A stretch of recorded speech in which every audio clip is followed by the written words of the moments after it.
4వ అధ్యాయము యోహాను సువార్త 4వ అధ్యాయమునందు వ్రాయబడిన కొన్ని విషయాలను ఈ రాత్రి మరొకసారి వినాలి అని నేను ప్రభు పేరట మీకు మనవి చేస్తున్నాను. చదువుదాం. 4వ అధ్యాయము 39వ వచనము నుంచి 42వ వచనము వరకు అందరూ చదువుకుందాము.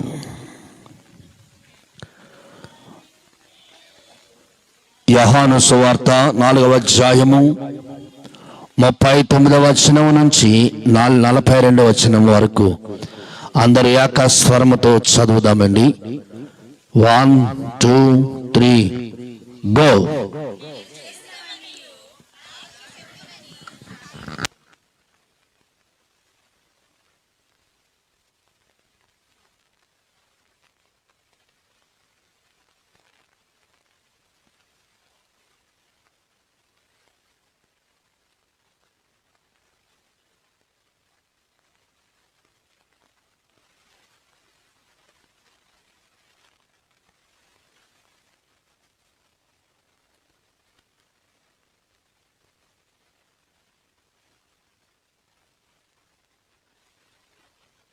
దేవునికి స్తోత్రం. హల్లెలూయా. మంచిది. చక్కని వచనములతో పరిశుద్ధాత్మ దేవుడు మనలందరినీ ఈ రీతిగా నిలవబెట్టి ఆయన వాక్యాన్ని నెవరు వేసుకోవటానికి, ఆయన వాక్యాన్ని చదువుకుని మనం బలపడటానికి నడిపించాడు. వాక్యమే చెప్పింది, ఆహారం తింటే బలం కాదు, వాక్యాన్ని వింటే బలమట. భక్తుడు అంటాడు, వాక్యము వింటే మన ఎముకలకు, మన మూలుగులకట బలం వస్తుందట. ఆహారం తిన్నంత మాత్రాన శరీరానికి బలహీనతలే, ఆహారం వలన ప్రయోజనం లేదు. అందుకని నేను యవ్వన కాలంలో ఉన్నప్పుడు మా నాన్నగారు అనేవారు, అరే కొంచెం ఆకలిగా ఉండగానే అన్నం మానేసే అనేవాడు. కడుపు నిండా తిన్నావంటే కనుక మొత్తం వస్తుంది, దాని టైంలో ప్రార్థన చేయలేము, వాక్యం చదువుకోలేము, ప్రిపరేషన్ ఉండదు అనేవాడు. కనుక వాక్యం వింటే మనకు బలం, వాక్యము వింటే మనకు స్వస్థత, వాక్యము వింటే ఆరోగ్యం. ఇవన్నీ దేవుడు మనకు అనుగ్రహిస్తాడు. ఈరోజు చదివినటువంటి వచనాలలో ఈరోజు వింటున్న అంశం ఏమిటంటే సమరయ స్త్రీ యొక్క సజీవ సువార్త. సమరయ స్త్రీ సజీవ సువార్త. సమరయ స్త్రీ ఏమి చూసిందో, సమరయ స్త్రీ ఏమి విందో, చూసిన వాటిని గూర్చి, విన్న వాటిని గూర్చి తన జాతికి తెలియజేయటానికి వెళ్ళింది. హల్లెలూయా, హల్లెలూయా. కేవలం తనకు పరిచయమైన వ్యక్తులకే కాదండి, కేవలం తన కుటుంబానికే కాదండి, తన జాతి అంతటి కూడా రక్షించబడాలని, మా జాతి వ్యర్థమైన భక్తి చేస్తుంది, వ్యర్థమైన ఆరాధన చేస్తుంది, దేవుడు ఆలకించే విశ్వాసములోకి, దేవుని యొద్దకు నడిపించాలని తన జాతి వారికి సజీవమైన సువార్త ప్రకటించింది. ఆమె సువార్త ప్రకటించినప్పుడు వాళ్ళతో కొట్టాయాలి. ఆమె సువార్త చెబుతున్నప్పుడు కొండ మీద నుంచి ఆమెను క్రిందికి నెట్టివేయాలి. ఆమె సువార్త చెబుతూ ఉన్నప్పుడు ఆమెను ఆ ప్రాంతంలో ఏ రకంగానైనా గాయపరిచైనా చంపేయాలి. ఎందుకు అంటే అప్పటికే ఆమె వెలివేయబడిన స్త్రీ. ఆమె అప్పటికే ఎవరంటండి? వెలివేయబడిన స్త్రీ. తన జాతి వారికి తనకు సంబంధం లేక తెగిపోయినటువంటి స్త్రీ, బంధాలు తెగిపోయినటువంటి స్త్రీ, తన ప్రజలతో ఏ విధమైనటువంటి స్నేహాలు లేవు, తెగిపోయాయి. అలాంటి ఒంటరి జీవితంలో ప్రభు యొక్క మాట విన్నది. ప్రభు మాట విని ఏమి చేసింది అంటే అయ్యా, నేనొక్కదాన్ని కాదు రక్షించబడటం, మెస్సయ్య వస్తాడని ఎదురు చూస్తున్నావు నా జాతి, మెస్సయ్య వస్తాడని ఎదురు చూస్తున్న ఆ జనాంగమును నేను తీసుకువస్తాను, నువ్వెక్కడే ఉండన్నది. దేవుని స్తోత్రం.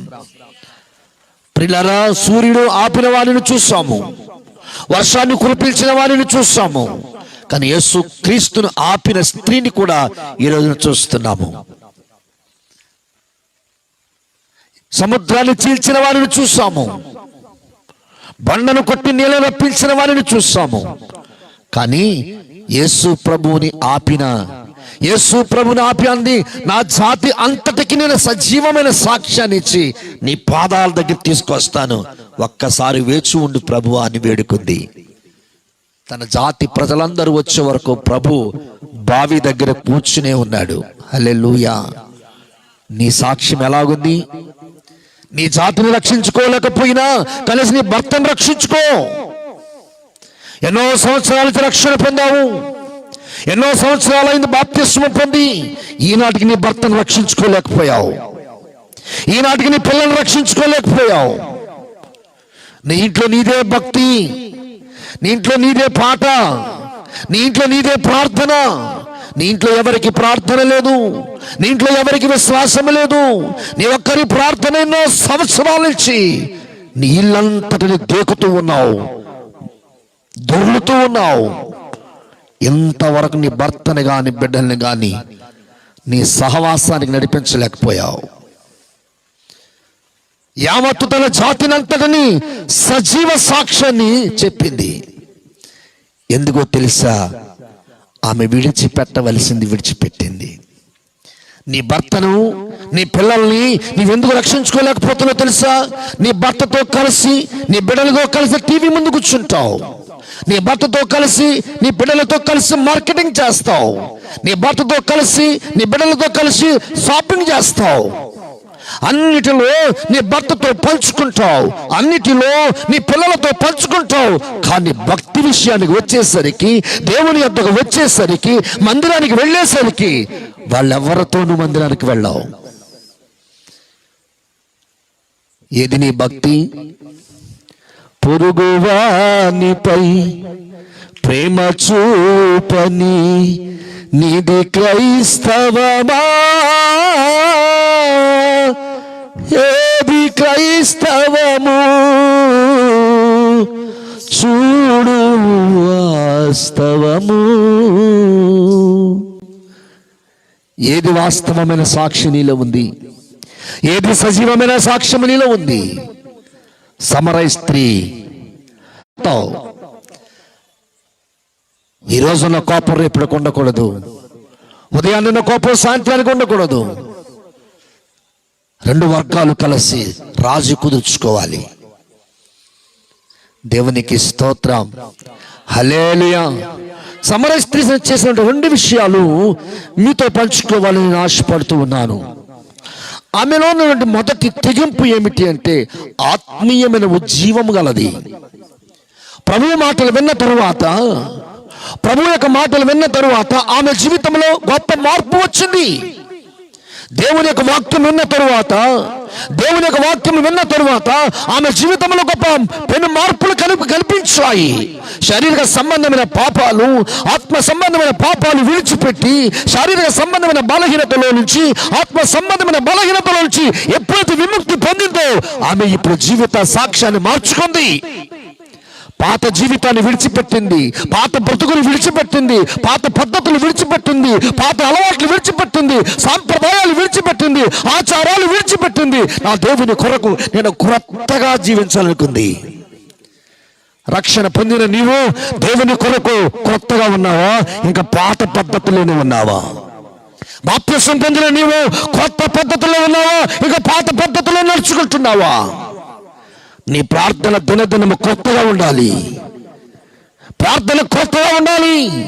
నీ ఇంటిలో నీ పరిచర్య కొత్తగా ఉండాలి. నీ ఆత్మీయమైన జీవితం నీ ఇంటిలో ప్రతిదినం కొత్తగా ఉండాలి. ఎప్పుడైతే నీ ఆత్మీయ జీవితము నూతనముగా నీ ఇంటిలో కట్టబడుతుందో ఉజ్జీవము రగులుతూ ఉంటుంది. హల్లెలూయా. దేవునికి స్తోత్రం. హల్లెలూయా.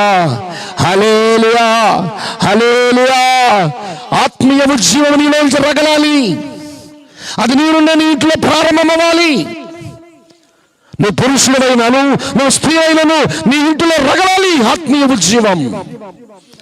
ఈ విషయం నందు నువ్వు సిగ్గుపడవసరం లేదు.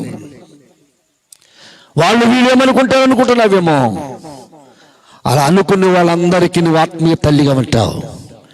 దేవునికి స్తోత్రం. అపోస్తుల కార్యములు 2వ అధ్యాయము 41వ వచనములు చూస్తున్నట్లయితే అక్కడ వ్రాయబడిన మాటను మనం ఒకసారి చదువు తల్లి. కాబట్టి అతని వాక్యము అంగీకరించిన వారు బాప్తిస్మమును పొందిరి. దేవునికి స్తోత్రం. హల్లెలూయా, హల్లెలూయా. అతని యొక్క వాక్యము విన్నవారందరూ, అతని బోధ విన్నవారందరూ, అతని పరిచర్యలు చూసిన వారందరూ, అతనితో ఏకీభవించిన వారందరూ, ప్రార్థనలో ఏకీభవించారు, సహవాసంలో ఏకీభవించిన వారందరూ కూడా ఏమైపోయారంటే వాళ్ళందరూ బాప్తిస్మం పొందారంట. మీలో ఎంతకాలము రక్షణ లేక ఉన్నారు? రక్షణ లేని వారు ఎంతమంది ఉన్నారు? ఎన్ని సంవత్సరాల నుంచి వాక్యం వింటున్నారు? ఎన్ని సంవత్సరాల నుంచి దేవుని మందిరంలో ఉంటున్నారు? ఎన్ని సంవత్సరాల నుంచి మీ జీవితమునందు సంతోషకరమైన జీవితాన్ని గడపలేక, ఆత్మీయమైన జీవము లేక దేవుని సంగతి కనిపిస్తున్నారు? పిల్లలు ఆలోచించండి. దేవుడు కోరుకుంటున్నారు నీ నుండి, నువ్వు ఎలాగ రక్షించబడ్డావో నీ ఇంటి వారందరూ రక్షించబడాలి. నువ్వు ఎలాగ సువార్త వింటున్నావో నీ ఇంటి వారికి సువార్త ప్రకటించు. నువ్వు ఎలా వింటున్నావో నీ ఇంటి వారు సువార్త వినాలి. వినాలంటే నీ సాక్ష్యం మారాలి. మళ్ళీ మొదటగా చూస్తున్నాను అంశానికి, నీ ఇంటి వారందరూ బాగుపడాలంటే, నీ ఇంటి వారందరూ రక్షించబడాలంటే నువ్వేం చేయాలట? నీ సాక్ష్యం మారాలి. ఏం మారాలమ్మా? సాక్ష్యం మారాలి. నీ భర్త బయటికి ఉద్యోగానికో పనికో వెళ్ళినప్పుడు, నీ బిడ్డలు చదువులకు వెళ్ళినప్పుడు నువ్వు చేయవలసిన పని ఏమిటో తెలుసా? మోకాళ్ళ ప్రార్థన. స్త్రీలారా ఏం చేయాలి మీరు? మోకాళ్ళ ప్రార్థన. ఒక ఆవిడ పొద్దున్న లేస్తుంది, రాత్రి పండుకునే వరకు పని చేస్తూనే ఉంటుంది, పని చేస్తూనే ఉంటుంది. నా అది కరెక్ట్ కాదు. నీకు 10 గంటలకు 12 గంటలకు పని ముగించుకుని నీ జీవితమునందు నువ్వు స్నానము చేసి నూతన మంచి వస్త్రాలు ధరించుకుని తలుపులన్నీ వేసుకుని లోపలకు వెళ్ళి నా ప్రభు అని యేసుక్రీస్తుకు నువ్వు మొర్రపెట్టాలి. మొర్రపెట్టినప్పుడు నీకు ఆకలి ఉండదు, మొర్రపెట్టినప్పుడు నీకు నిద్ర రాదు, మొర్రపెట్టినప్పుడు ఏ లోక విషయాలు నీలోనికి రావు. నువ్వు మొర్రపెడుతున్నప్పుడు నూతనమైన శక్తిని పొందుకుంటావు. నువ్వు మొరపెడుతున్నప్పుడు నూతనమైన అభిషేకం పొందుకుంటావు. నువ్వు మొరపెడుతున్నప్పుడు నూతనమైన అభిషేకం పొందుకుంటూ దేవునితో గడుపుతావు, మనుషులతో కాదండి. అందుకని నీలో ఆత్మీయమైన ఉజ్జీవము ఉండాలి. దేవుడు అప్పుడు నీ ఇంటిలో ఏం చేస్తాడు తెలుసా? రక్షణ కార్యం చేస్తాడు. హల్లెలూయా, హల్లెలూయా. రక్షణ కార్యము చేస్తాడు. రక్షణ కార్యము నీ ఇంట్లో ఉంటుంది. జక్కయ్య ఇల్లు రక్షించబడింది, లూదియా ఇల్లు రక్షించబడింది. ఎందుకు రక్షించబడ్డాయి అంటే వాళ్ళు వాక్యము విన్నారు, వారి సాక్ష్యాన్ని మార్చుకున్నారు, వారి ఆత్మీయ స్థితిని మార్చుకున్నారు. వారింట్లో ఆత్మీయ ఉజ్జీవం రగులుతూ ఉంది. ఈ రోజున నీ ఇంటిలో ఎలాంటి వాతావరణం ఉంది? దేవునికి స్తోత్రం. హల్లెలూయా, హల్లెలూయా. నేను ఎప్పుడు మీకు చెబుతూ ఉంటాను, మీ ఇంట్లో టీవీలు పలకూడదు. టీవీ ఉండాలి కానీ పలకూడదు. ఇంపార్టెంట్ విషయాలు ఎప్పుడైనా అవసరం వచ్చిన రోజులు 1-2 సార్లు చూడడం తప్పలేదు. కానీ ఉదయాన్నే అలా ఆన్ చేసిన తర్వాత రాత్రి పండుకునే వరకు చూడటానికి ప్రయత్నం చేయకండి. టీవీ ఆన్ చేసుకోవాలనుకున్నప్పుడల్లా నువ్వు అనుకోవాలేమో తెలుసా? వాక్యం చదువుకుంటే బాగుంటుందిగా, ప్రార్థన చేసుకుంటే బాగుంటుందిగా అనుకోవాలి. నువ్వు టీవీ ముందు కూర్చున్నావంటే ప్రార్థన గుర్తురాదు నీకు. నువ్వు టీవీ ముందు కూర్చున్నావంటే నువ్వు పాట పాడలేవు. నువ్వు టీవీ ముందు కూర్చున్నావంటే పరిచయాలు ఉండలేవు. నువ్వు టీవీ ముందు కూర్చున్నావంటే ఆత్మీయంగా ఎదగలేవు. నువ్వు ఆత్మీయంగా ఎదగాలి అంటే పలానా పని చేసేటప్పుడు అది వ్యర్థమైనప్పుడు, అది పనికిమాలినప్పుడు వాక్యం చదివితే బాగుంటుంది, ప్రార్థన చేసుకుంటే బాగుంటుంది, మోకరించి ప్రార్థన చేయాలి. నీ బలహీనతలను బట్టి, నీ భర్తను బట్టి, నీకున్న రోగాలను బట్టి, నీకున్న సమస్యలను బట్టి నీవెప్పుడైతే మోకరించి ప్రార్థన చేస్తావో దేవుడు సమస్త విషయాలకు యేసు నామములో విడుదల కలుగుతుంది. కానీ కోత ఉంది, కోసేవారు మాత్రం లేరండి. కోత మాత్రము విస్తారముగా ఉంది, కోత విస్తారముగా ఉంది, కోత అధికముగా ఉంది. కోతకే కొదువలేదు, కానీ కోసే పనివారు మాత్రము కొదువుగా ఉన్నారు. హల్లెలూయా, హల్లెలూయా. దేవుని వాక్యం సెలవిస్తుంది. ప్రియమైన దేవుని బిడ్డలారా, రక్షణ కార్యం జరిగిపోయింది. వాక్యం విన్న తరువాత, వాక్యముల వారు ఎదిగిన తరువాత, వాక్యముల వారి హృదయాలు చలించిన తరువాత, వాక్యముల వారి బ్రతుకులు మారిన తరువాత జరిగిన విషయం ఏమిటో తెలుసు పిల్లారా? 3,000 మంది బాప్తిస్మం పొందారు. చప్పలు కొట్టి దేవుని స్తోత్రం చెప్పండి. ఎంతమంది అండి? 3,000 మంది బాప్తిస్మం పొందారు. పిల్లారా, వాక్యం విన్న తరువాత నీ ఇంటి వారిని బాప్తిస్మం వైపు నడిపించు. నీ ఇంటిలో ఉన్న మొండితనాన్ని తొలగించు, నీ ఇంటిలో ఉన్న అక్రమాన్ని తొలగించు, నీ ఇంటిలో ఉన్న ప్రతి విధమైన దేవునికి వ్యతిరేకమైన దాన్ని తీసి పారవేయి. నీ ఇంటి ముందు పేడ వేస్తే తీసి పక్కన ఎలా పారేస్తావో నీ ఇంట్లో ఉన్న చెడును, నీ ఒంటిలో ఉన్న చెడును తీసి పారవేయాలంటే అప్పుడు దేవుడు మొండి హృదయాలను మెత్తనపరుస్తాడు. ఈ పొగలెట్టారు ఇదేమో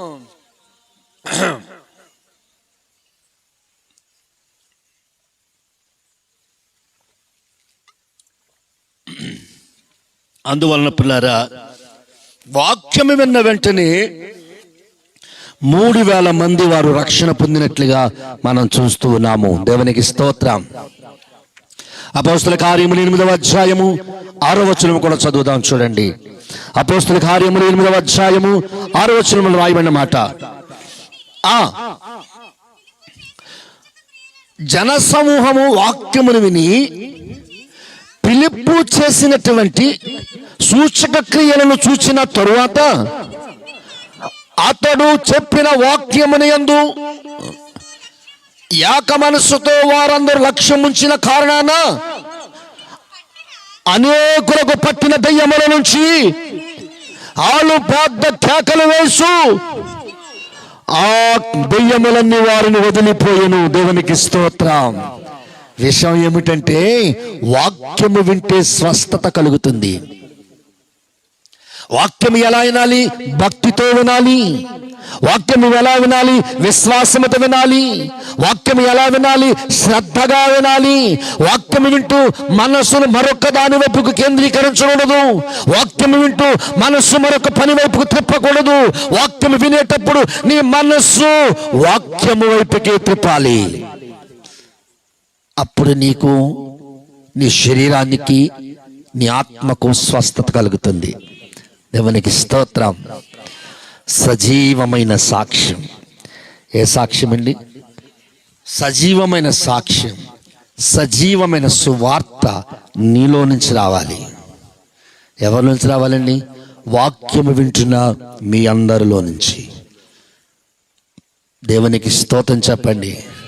హల్లెలూయా. జర్మనీ దేశంలో చిన్న బాలిక, 12 ఏళ్ల వయసు ఉన్న బాలిక తన మందిరములో వాక్యం చాలా శ్రద్ధగా వినేదట. మార్గరెట్ ఆమె పేరు. దేవుని మందిరములో వాక్యం శ్రద్ధగా వినేది. విన్న వాక్యమును తన ఇంటి వారందరూ విన్నారని చెప్పి ఇంటి వారందరితో మరొకసారి దాన్ని పంచుకుని స్కూల్ నుంచి వచ్చేసిన తరువాత రాత్రికి నేను హోంవర్క్ చేస్తాను అని చెప్పి స్నానం చేసి బైబిల్ తీసుకుని తన ఇంటి ముందున్నటువంటి అరుగు మీద నుంచుని ప్రతిరోజు సాయంత్రం సువార్త చెప్పేదట. ఆదివారం నాడు విన్న వాక్యమే, మరి క్రొత్తగా ఆమెకు వెళ్ళేది కాదు. ఏ యొక్క వాక్యం ఉన్నదో చిన్న ఇలాంటి మెగాఫోన్ ఒకటి తన దగ్గర పెట్టుకుని సువార్త చెప్పేదట. దేవునికి స్తోత్రం. ఒక రోజున తండ్రి చూసి చాలా ఆనందించాడు. ఆయా బిల్డింగ్లో ఉన్న వాళ్ళందరూ సువార్త వింటున్నారు, నా కూతుర్ని నేను ఏమైనా ఎంకరేజ్ చేయాలని చెప్పి ఎవరు లేరు. ఒకటే చెప్తుంది, ఇళ్లలో ఉన్న వాళ్ళందరూ మైక్ శబ్దానికి ఏదో కొద్దిగా వింటున్నారు. ఈయన మెల్లిగా ఆ కుమార్తె అరుగు మీద నిలబడి చెప్తుంటే కుర్చీ వేసుకెళ్ళి ఆమెకి ఎదురుగుండా కూర్చుని ఆమె చెప్పిందంతా వింటున్నాడంట. దేవునికి స్తోత్రం, హల్లెలూయా. చాలామంది దారంటే వెళుతూ వస్తూ వీళ్ళ తండ్రి పిల్లలకి పనేం లేదా, వీళ్ళకి ఆదివారం చర్చికి వెళ్ళాం కదా, మళ్ళీ ఈ సోద ఏంటి అని చెప్పి అనుకున్నారంట. 3 రోజులకి ఇంకో ఆయన వచ్చాడంట కుర్చీ కట్టుకుని. ఏం చేశాడమ్మా? ఇంకో ఆయన కుర్చీ కట్టుకుని వచ్చాడంట. ప్రతిరోజు everyday evening she shed word of God. దేవుని వాక్యం చెబుతుంది, ప్రతిరోజు చెబుతుంది, ఎక్కడ మానలేదు. పంక్తులుగా చెబుతుంది, పాయింట్లుగా చెబుతుంది. తను చెప్పే కొలది నూతనమైన ఆలోచనలు తనకు పుడుతున్నాయి. చెప్పేటప్పుడు నూతన తలంపులు తనకు వస్తున్నాయి. చదువులో గొప్పగా ఉంది, సువార్త మానలేదు. క్రిస్టియన్ పిల్లరా, పెద్దదవుతూ ఉంది, సువార్త మానలేదు. ప్రతిరోజు ఆ వీధి కూడికలో గంట చెబుతుంది. సుమారుగా 100 మంది అయ్యారంట. ఎంతమంది అయ్యారండి? 100 మంది అయ్యారు. అప్పుడు అనుకున్నాను, నేను వెళ్ళవలసిన గోల్ దగ్గరికి నా దేవుడు నన్ను నడిపించాడు. వాళ్ళందరికి నమస్కారం చెప్పిందంట, ప్రతి ఆదివారం నాడు మీరందరూ ఫలానా చర్చిలోకి రావాలని ఆహ్వానించిందంట. దేవుని స్తోత్రం. ఆదివారం నాడు ఆ అమ్మాయి చెప్పిన సమయానికి అందరూ చర్చ్కు వెళ్ళిన తర్వాత పాస్టర్ గారు ఆశ్చర్యపోయాడు. అంటే ఈ జనమందరూ ఇదివరకు ఏమైపోయారు అని చెప్పి, అంటే పాస్టర్ గారు లేపి ఒక్కొక్కరిని, అయ్యా మీరు ఏ ఊరు, ఎక్కడి నుంచి వచ్చారు, మీరు ఎక్కడ రక్షించబడ్డారు అంటే అప్పుడు చెప్పారంట, మేము మాది ఏ ఊరు కాదండి, ఈ ఊరే, పలానా వీధిలో మీ సంఘ విశ్వాస చిన్న పిల్ల 12 సంవత్సరాల పిల్ల వాక్యం చెబుతుంది మాకు 5 సంవత్సరాల నుంచి. ఆమె రిక్వెస్ట్ మేరకు మేము ఈరోజు చర్చ్కి వచ్చాం అన్నదట. దేవుని స్తోత్రం, హల్లెలూయా. అలాగే డిగ్రీ పూర్తి చేసింది, పీజీ పూర్తి చేసింది. 21వ సంవత్సరంలో 6 నెలలు దాటిన తరువాత ఆమె ఉన్న పట్టణానికే ఆమె కమిషనర్ ఉద్యోగం వచ్చింది. దేవుని స్తోత్రం. భక్తి ఎక్కడ తీసుకెళ్ళిందావండి? వాక్యం ఎక్కడ తీసుకెళ్ళిందావండి? ప్రార్థన ఎక్కడ తీసుకెళ్ళిందావండి? తల్లిదండ్రుల ప్రోత్సాహం ఎక్కడ తీసుకెళ్ళింది? సువార్త ఎక్కడ తీసుకెళ్ళింది? జాగ్రత్త. నీ పిల్లలను నువ్వు నడిపించకపోతే నీ పిల్లల భవిష్యత్తు నువ్వే ఒక తల్లిగా తండ్రిగా పాడు చేస్తున్నావు. నీ పిల్లలను దేవుని మందిరానికి తీసుకువెళ్ళక, నీ పిల్లలను దేవుని మందిరాన్ని పరిచయం చేయక నీ బిడ్డల్ని భవిష్యత్తును పాడు చేస్తున్నావు. జాగ్రత్త. ఇష్టం పిల్లారా, మన ఊర్లో నేను చాలా బాధపడుతూ ఉంటాను. మంచి చదువులు చదువు పిల్లలు, కానీ ప్రతి వాడు పొద్దున్న లేసి బ్రష్ పెట్టుకుంటాడు. I hate that. నాకు అసలు ఇష్టం ఉండదు ఆ పని. ఇన్ కేస్ పట్టుకున్నావు కనుక నువ్వు మరలా ఒక్కసారి పట్టుకున్నావు, 1 సంవత్సరం పట్టుకున్నావు, నెక్స్ట్ ఇయర్ నువ్వు బ్రష్ పట్టుకోకూడదు. బ్రష్ పట్టుకున్న వారిని సిద్ధం చేసుకోవాలి. లైక్ నువ్వు కాంట్రాక్టర్ అయిపోవాలి.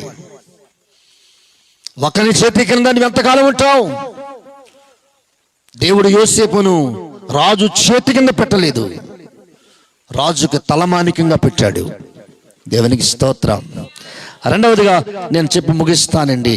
రెండవదిగా ఆ సమర స్త్రీలో ఉన్న మొదటి లక్షణం ఏమిటి? ఆత్మీయమైన ఉజ్జీవం. రెండవదిగా ఆమెలో ఉన్న లక్ష్యం ఏమిటంటే సత్యముని వెతికింది. హల్లెలూయా. ఏం వెతికిందంటండి? సత్యాన్ని వెతికింది. ఇదే అపోస్తల కార్యములు 10వ అధ్యాయము 33వ వచనంలో, 10వ అధ్యాయము 33వ వచనము, వెంటనే నిన్ను పిలిపించుకుని నీవు వచ్చినది మంచిది, ప్రభువు నీకు ఆజ్ఞాపించినవన్నీ వినుటక ఇప్పుడు మేమందరము దేవుని ఎదుట ఎక్కడ కూడి ఉన్నాము. దేవునికి స్తోత్రం. ఎవని ఎదుట కూడి ఉన్నారండి? దేవుని ఎదుట ఉండాలి. నువ్వు మనుషుల ఎదుట కాదు, స్నేహితుల ఎదుట కాదు, బంధువుల ఎదుట కాదు, ఇరుగు పొరుగు వారి ఎదుట కాదు. నువ్వు ఉండవలసింది ఎవరి ఎదుట అంటే దేవుని ఎదుట ఉండాలి. దేవుని మాట వినాలి, నువ్వు సువార్త వినాలి, నువ్వు దేవుని సత్యములను జీవించాలి. దేవుని సత్యములను పుడితేనట దేవుడట నిన్ను సర్వ సత్యములకు నడిపిస్తాడంట. నువ్వు సత్యములు పుట్టాలి, సర్వ సత్యములో నడవాలి. ఇది మాత్రం మర్చిపోవద్దు విశ్వాసులారా, నువ్వు సత్యములు పుట్టాలి, సర్వసత్యములు నడవాలి. అబ్రహాము సత్యములు పుట్టలేదు, అబ్రహాము అసత్యములు పుట్టాడు. అబ్రహాము సత్యములు పుట్టక దేవుడు తెలియక ఏవేవో ఆరాధనలు చేసుకున్నారు. పులారా, దేవుని గురించి తెలిసిన తరువాత, దేవుని మర్మం తెలిసిన తరువాత, దేవుని ఉనికిని చేపట్టిన తరువాత అబ్రహాము బ్రతుకుని మార్చుకున్నాడు, జీవితాన్ని మార్చుకున్నాడు, సాక్ష్యాన్ని మార్చుకున్నాడు, అలవాట్లు మార్చుకున్నాడు, పద్ధతులు మార్చుకున్నాడు. పులారా, వీటన్నిటిని మార్చుకున్న అబ్రహాము జీవితాన్ని సత్యముగా నిలబెట్టాడు. ఎప్పుడైతే సత్యముగా నిలబెట్టాడో తన కుటుంబానంతటిలో నుంచి అబ్రహాము ఏమయ్యాడండి? సర్వసత్యములకు నడిపించబడ్డాడు. సర్వసత్యము అనగా అర్థం ఏమిటో తెలుసా? నువ్వు ప్రత్యేకించబడిన వాడివి, ప్రత్యేకించబడిన వాడివి నువ్వు. దేవుని వాక్యం సెలవిస్తుంది. పిల్లారా, అక్కడ ఏం జరిగింది వాక్యంలో చూస్తున్నాము. దేవుడు ఎప్పటికీ పక్షపాతి కాదండి. దేవుడు ఎప్పటికీ పక్షపాతి కాదు. దేవుడు అందరికి ఉపకారి. వీళ్ళు పాడారు కదా, వీళ్ళిద్దరు తోటికోళ్ళిద్దరు, అక్క చెల్లెలిద్దరు. ఆయన అందరికి ఉపకారి. ఆయన ఎవరికి చెడు చేసేవాడు కాదు. ఆయనకు మత భేదం లేదు, ఆయన కుల భేదం లేదు, ఆయన రంగు భేదం లేదు, ఆయన హైట్ భేదం లేదు. ఆయన అందరినీ ప్రేమిస్తూ ఉన్నాడు.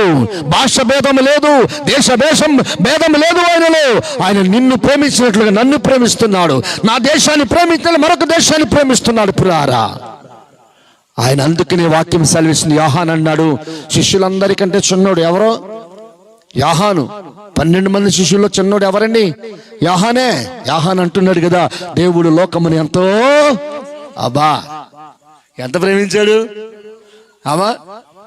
కప్ప అంది, మీకు చెప్పాను సారీ, కప్ప అంది ఎంత అన్నది, ఇంకా పెద్ద ఎంత అంది, ఎంత అంది. దేవుని ప్రేమను వర్ణించలేక చివరికి దాని పొట్ట పగిలిపోయింది. దేవుని ప్రేమనంట వర్ణించటానికి మన ఆయుష్కాలము కూడా చాలదు. అంత ప్రేమతో ప్రేమిస్తూ ఉన్నాడు. దేవునికి స్తోత్రం. అప్పుడు పేతురు నోరు తెరిచి వాక్యమును బోధించగా, నెక్స్ట్ వర్స్ చదువు తల్లి. దేవుడు పక్షపాతి కాదని నిజముగా గ్రహించుచున్నాను. దేవునికి స్తోత్రం. హల్లెలూయా.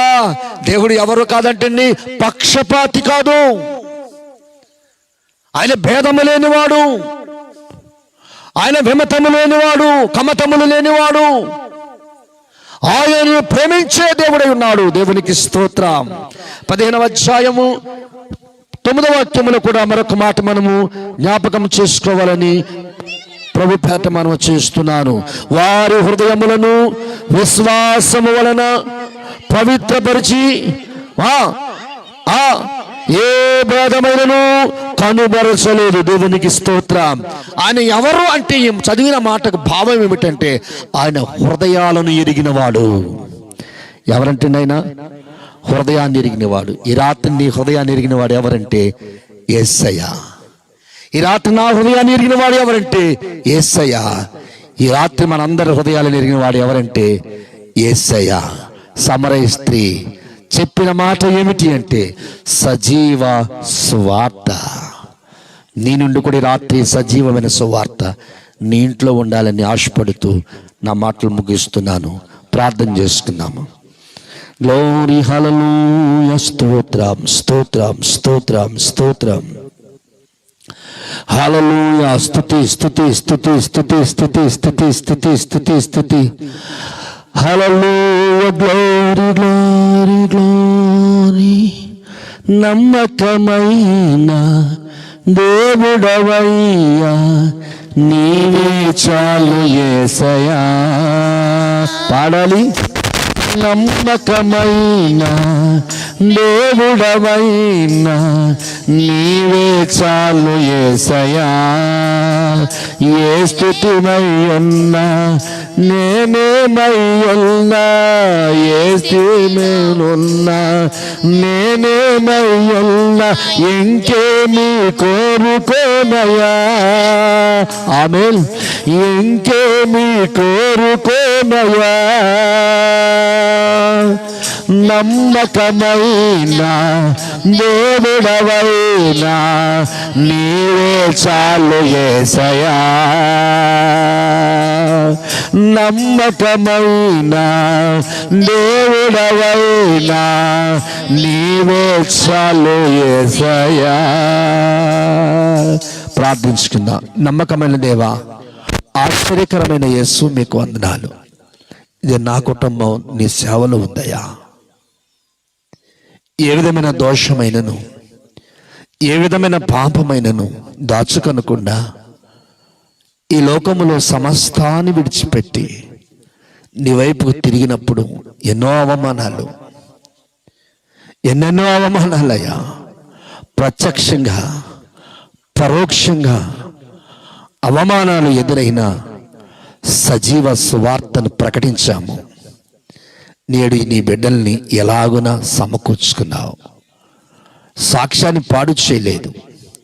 సాక్ష్యాన్ని పాడు చేయటానికి అపవాది ఎన్నెన్నో వాడు పుంతలు త్రొక్కుతూ సరిహద్దులు దాటుతూ దుష్ప్రచారము చేసి సేవను పాడు చేయాలని చూశాడు. కానీ నీవు నీ దాసులను విడిచిపెట్టలేదు. మనుషుల చేత నిందించబడిన, మనుషుల చేత అవమానించబడిన, చివరికి కుటుంబం చేత అవమానించబడిన నువ్వు చెయ్యి విడిచిపెట్టలేదు. కారణం సజీవ సువార్త నాలో, నా యొక్క భార్యలో, నా కుమార్తెలో నువ్వు ఉంచావయ్యా. మేము నీ సిలువను మోస్తున్నాం, మేము మీ కాడిని మోస్తున్నాం. మేము ఎవరిని ఎదుట ఉంటామో వారికి ఆశీర్వాదం కలుగును గాక. మేము ఎవరిని ఎదుట నిలవబడతామో వారికి దీవెనలు కుమ్మరించబడును గాక. మేము ఎవరి ఇంటిలో చేరి ప్రార్థన చేస్తున్నామో ఆ ఇంటికి రక్షణ కలుగును గాక. ఈ రాత్రి విన్న మాటల ద్వారా ప్రతి హృదయం కదిలించబడును గాక. ప్రతి హృదయం ప్రభువు తెరవబడును గాక. ప్రతి ఇల్లు రక్షించబడును గాక. కుమార్తె పుష్పకు మంచి ఆరోగ్యం ఇచ్చి తన జీవిత కాలమంతయు నీ సేవలో, నీ పరిచర్యలో తన జీవితాన్ని అభిషేకించి నడిపించండి. కార్యాన్ని సఫలపరచండి. చివరి బిడ్డలందరినీ దీవించండి. విశ్వాసములో, ప్రార్థనలో బలపడినట్లుగా సహాయం చేయమని యేసు పరిశుద్ధ నామంలో ప్రార్థిస్తున్నాను పరమ తండ్రి.